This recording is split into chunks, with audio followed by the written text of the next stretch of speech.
What's going on, everyone? It's Ben from YGO from Zero, back with another retro Yu-Gi-Oh video, and in this video we've got a very spicy Cyber format deck. So if you don't know, Cyber format is the format held in September 2005. It uses the GOAT format ban list with a card pool going up to Cybernetic Revolution. So that includes things like Cyber Dragon here. It also includes the Cyber Dragon Fusion, Cyber End Dragon, and Cyber Twin Dragon, along with Collector Tin promos like Xarian Universe.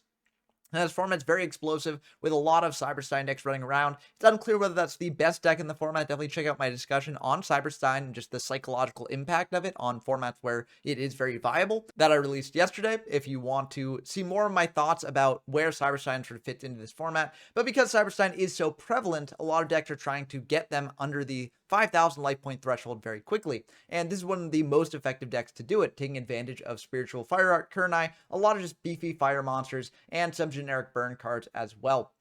See, the idea behind this is that you get super aggressive with your fire monsters, and then you potentially sack them off with things like Kurnai, and you're just getting in a ton of damage before your opponent can really set up and do things. And there are also some like neat synergies between certain cards, especially like in this format. For instance, we're playing things like Gaia Soul, the Combustible Collective, and this card is really weird and oftentimes bad in a lot of formats. It says once per turn you contribute up to 2 pyro monsters. This card gains 1000 attack for each. If this card attacks a defensive monster, inflict piercing battle damage to your opponent. During the end phase, destroy this card. So that may seem weird because you're giving up field presence, but a lot of decks are playing Cyber Dragon, and so that can play around Cyber Dragon, which is really bizarre to think about, but it can actually come up. So, that's kind of a neat synergy for this specific format. And, a lot of the other cards you're playing here are Pyros. Unfortunately, Great Angus is an 1800 Beast monster, but Blazing Apache is an 1850 Pyro. Spirit of the Flames is a 1700 Pyro that jumps up to 2000 in your battle phase. You can also be used in extender if you've already got fire monsters in grave. So those are your like pyro lineups, and so you can use Gaia Soul with those. Buff it up a bit more. Doesn't come up that often. Generally, you're just using this as a 2000 attacker if they're on Scapegoat or something that punches that. But it can come up, and when it does, it's very nice. We are also playing Iron Blacksmith Kotetsu. This is a Fire Beast Warrior flip. It says add 1 equip spell from your deck to your hand. We're only really playing Premature Burial and Snatch Heal, but if we do get these, it allows us to go even more aggressive. It also gets a Fire Engrave for the Spirit of the Flames. So that's definitely an option that you can do. I'm using this list, which was built by Hoy, who actually played this deck in locals, and they adjusted the deck a little bit after the locals. And this is one of the cases where I'm like, is Kotetsu really worth it? Because sometimes there are games in which you draw the pre-mat in the Snatch, and you just want to go more aggressive, but you draw this Kotetsu, it doesn't do anything because you don't have any equips left in deck, and that can be a little bit awkward. But I'm playing the deck as Hoy built it because this is a sort of deck that I feel like you really need to play some games with to really understand, like, okay, what is in here? What do I need to change? What do I need to adjust to make this list even better?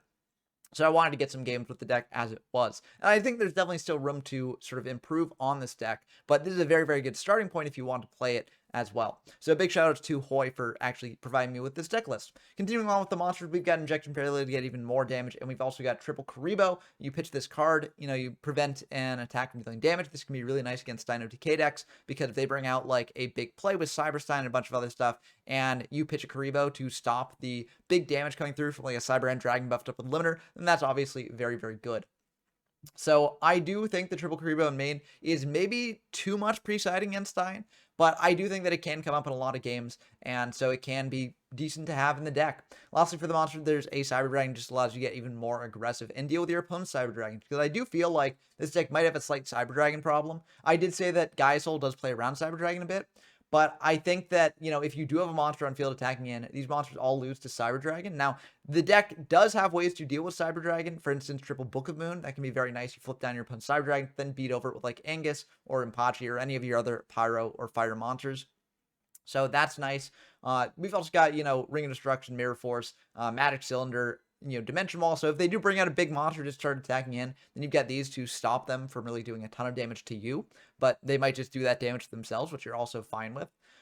For the other spells, we've got Delinquent Duo, Graceful Charity, and Pot of Greed. Of course, that's a Trinity. We've got MST and Heavy to clear away our opponent's back row, and we've got Premat and Snatch to get even more aggressive. Premat gets a back monster from grave. Snatch takes one of our opponents.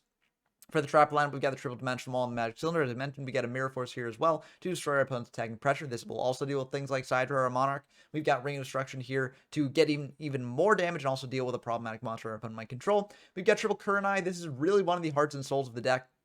Current Eye just allows you to get super, super aggressive. Now, I made a deck list featured around Spiritual Water Owie, which, basically turned that card into like a 2-for-2 and a hand rip, which I thought was really cool. Current Eye is doing a bit different of a thing here. You can still use it to trade for one of your opponent's cards if your opponent, like, brings out Snatch Seal or something to try to take your fire monster. You contribute off that monster with Current Eye, prevent them from getting that card.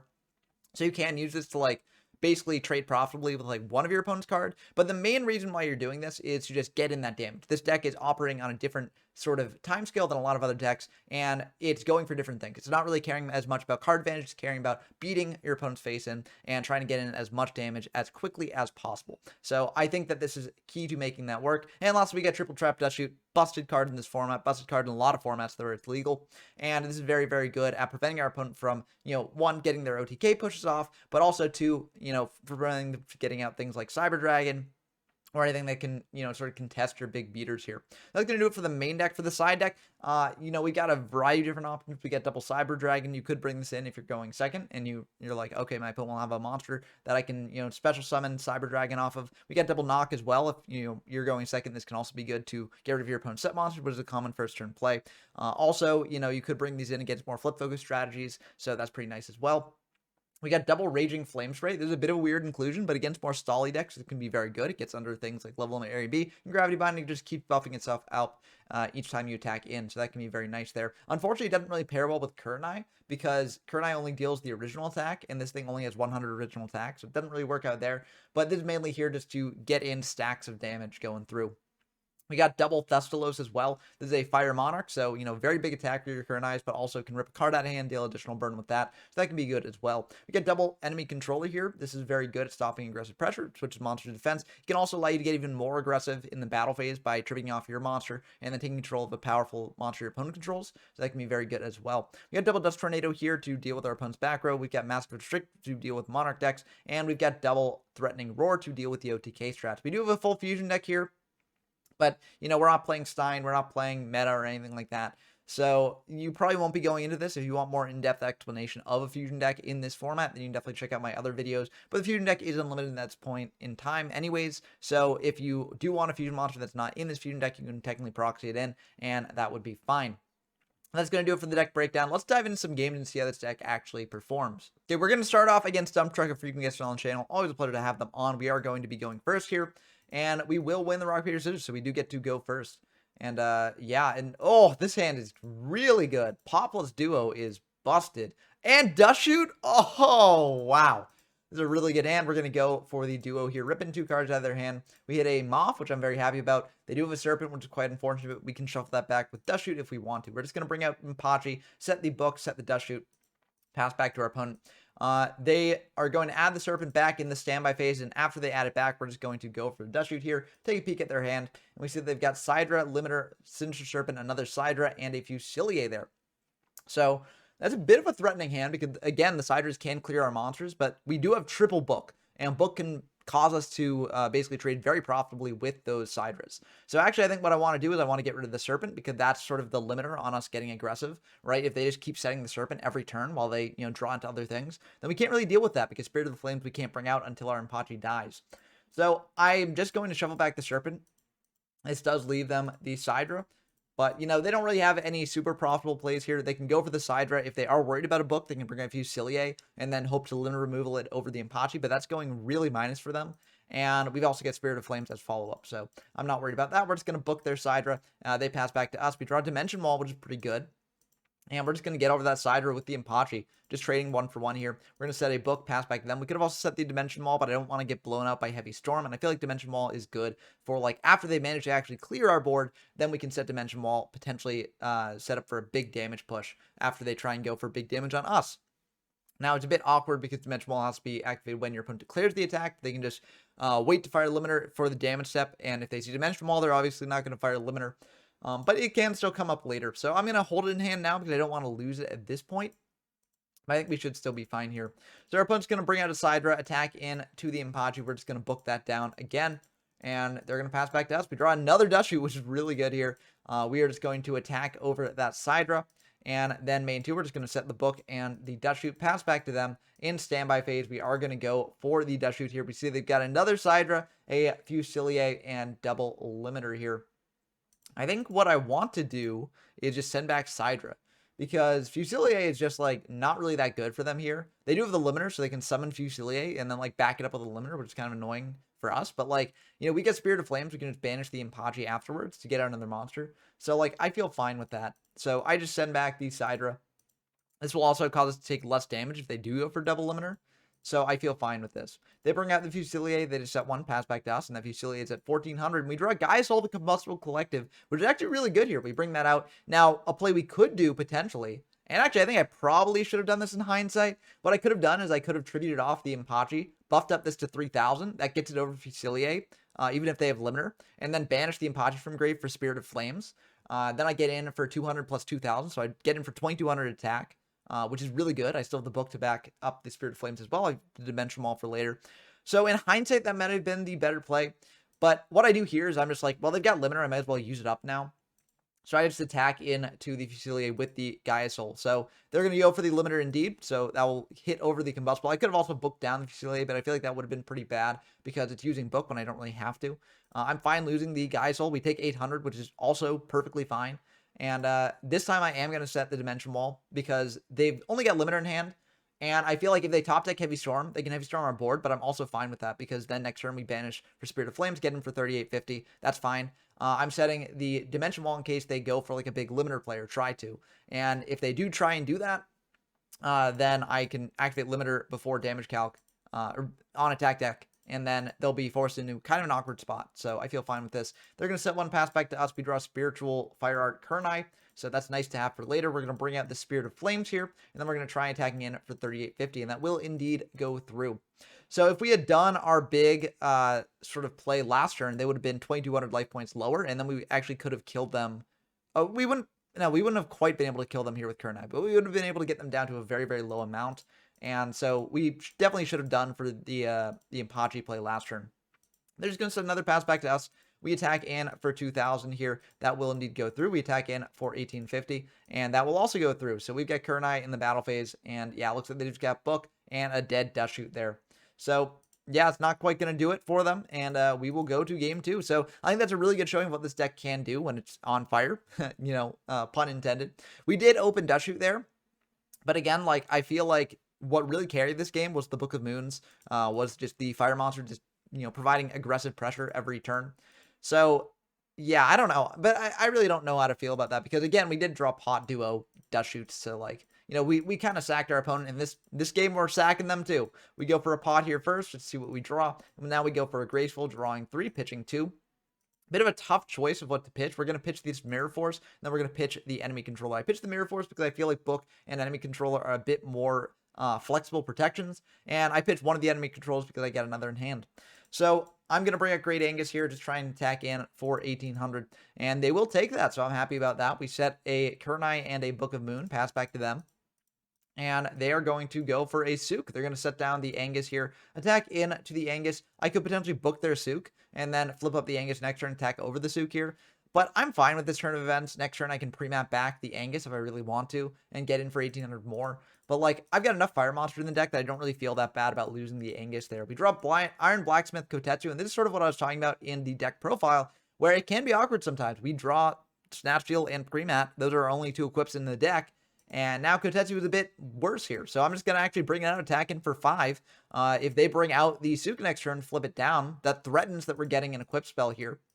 If they don't, then it gives us, you know, something we can potentially do later with a Snatch or an enemy controller. So I feel fine about this turn of events. They go for the Sook here indeed, set it down, and they are going to knock it. So I'm also very happy about that because this sort of bluffed that we had an equip spell to add to hand, and they knocked it. So now that's out of the picture. I don't have to worry about them Sooking down a big monster and then knocking it.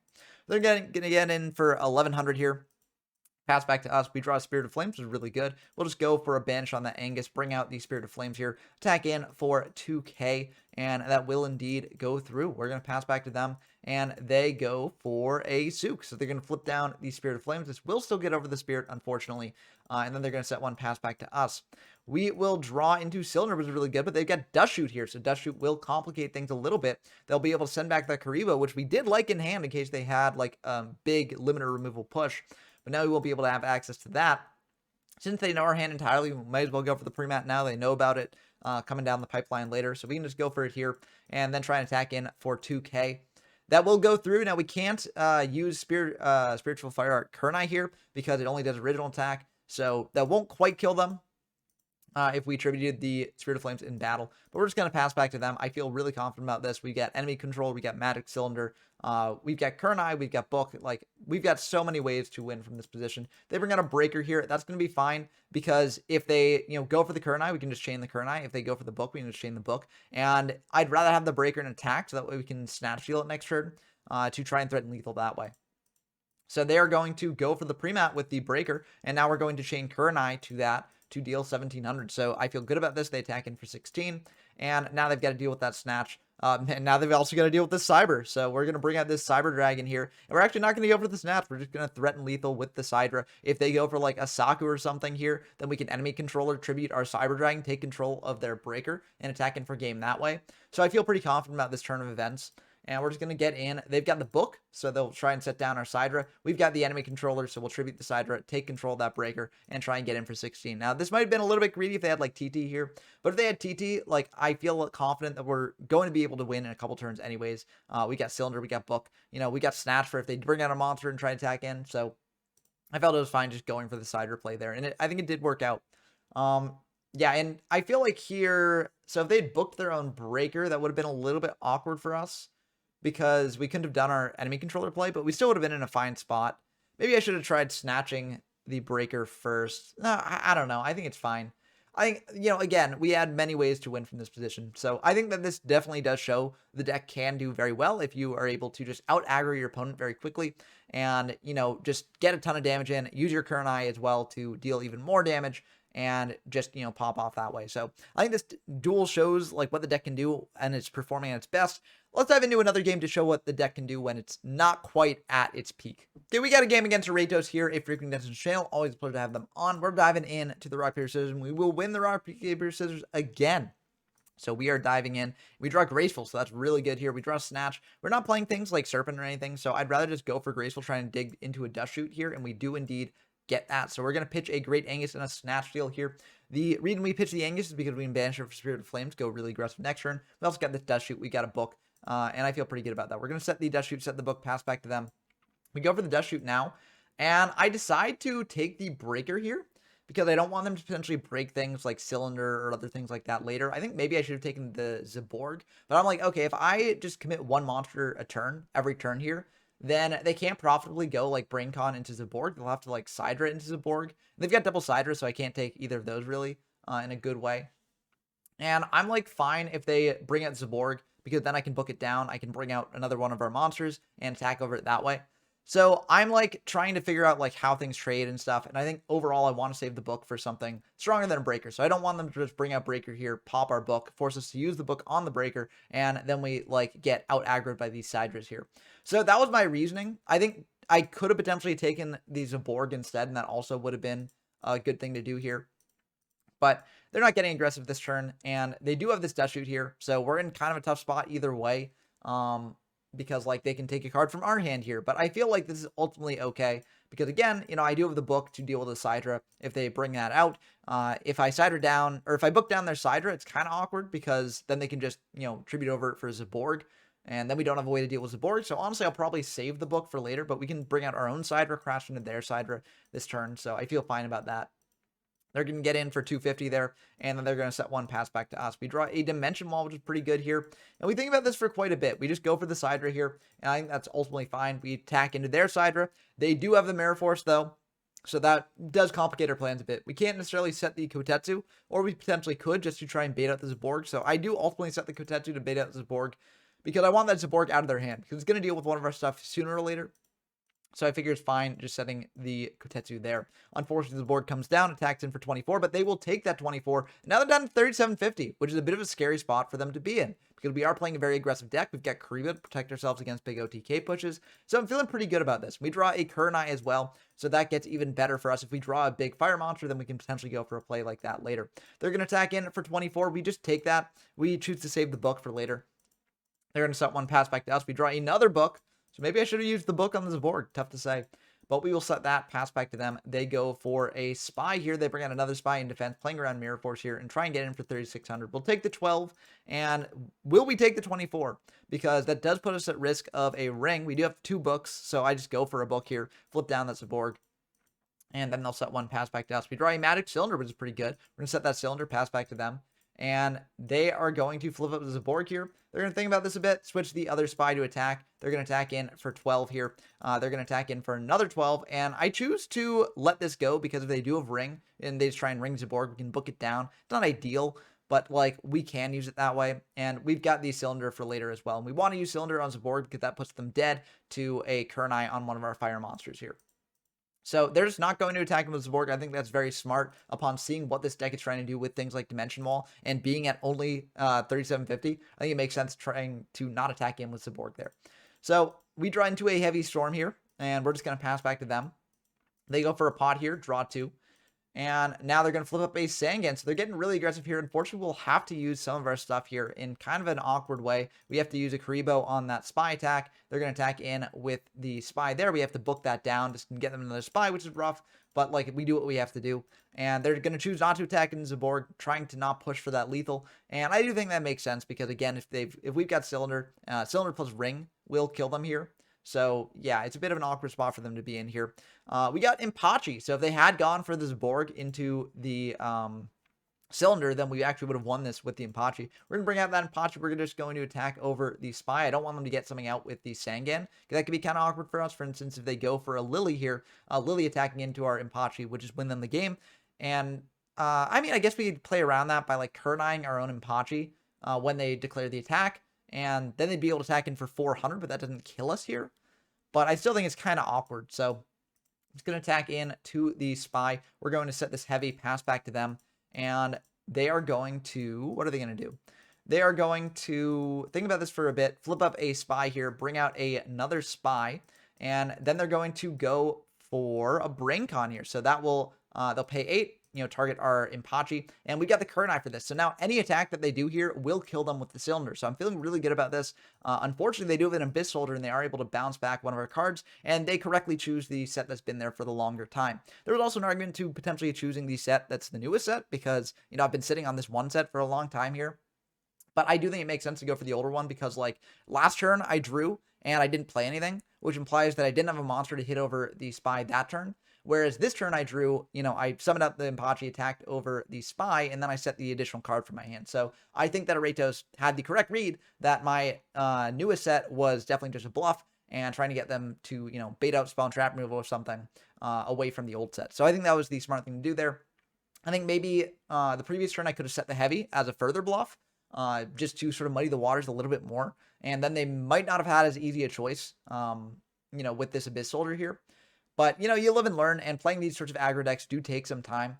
And so, yeah, I lost that one. I think, it was both good play on my opponent's part and also potentially minor misplays on my part that added up to cause us to lose the game there. But I do think that was a good showing for the deck overall, because we definitely could have won that game. There are worlds in which we could have won that one. Like if they had attacked in, which is Zaborg anytime when we had the cylinder down, for instance. So I feel like that was ultimately pretty good. But, post-signing, I feel like this deck gets a lot worse. We're just going to choose to start with the set Dimension Wall, pass back to them. I think in hindsight, I should have set the cylinder for precisely the case that you're going to see right here. But I figured there wasn't really much difference between Dimension Wall and cylinder, so it doesn't really matter as much. And also, with cylinder gone, they'll know the cylinder is gone for good. It's limited. With Dimension Wall gone, they won't necessarily know if I have more or not. So, effectively, Dimension Wall and Magic Cylinder do the same thing. So, I think I just should have set the cylinder in case they had Reaper here, because Reaper complicates things quite a bit. If I had gone for the cylinder, that would have targeted the Reaper, which would have destroyed it. So, that would have gotten a card off their side of the field, which is very good. But as is, it's kind of awkward because I have to go Dimension Wall here to prevent a card from getting ripped out of my hand. I also could have potentially, let that attack go through, rip a card out of hand because, it potentially gets a Fire Engrave, which is pretty good for us. But if they hit the Impachi, that's annoying. If they hit the Cylinder, that's annoying. Econ isn't quite as annoying here, but it's good to have for later. So I'd rather just go for the Dimension Wall there. They're going to set one, pass back to us. We draw a Lily, which is really good. We're going to bring out that Lily, and then we're going to attack into their Reaper. They've got a Saku for that. We're just going to set the Econ there, pass back to them. Econ will be able to deal with the Reaper. I don't necessarily want to waste a Cylinder on a Reaper, so that's why I go for Econ instead. They're going to go for the Reaper attack there. I do have the Econ, so I'll switch that, and that will be destroyed by its effect. They're going to set one, set another, pass back to us. And we draw a Spirit of Flames, which is okay, but we don't have a Fire Engrave. Something I could have done turn 1 is I could have just summoned out the Geisel, had it pop itself just to get a Fire Engrave for if we draw the Spirit of Flames later. But I figured that I was going to be able to get these things out and attack in to my opponent's stuff at some point, and that would set up the grave for Spirit of Flames if I did draw it. So I feel like it was ultimately fine holding the Geisels turn 1. But, now we're kind of in an awkward spot because those spies are going to bring out another spy here. We do have the Cylinder to set, so we can set that. But now our opponent is going to show some side deck tech here. Well, Cold Wave probably isn't side deck tech, but I think Mobius might be side deck tech. It could also be in the main because, Cold Wave plus Mobius is really, really powerful. But they are going to pop our Cylinder there, get in for 3,600.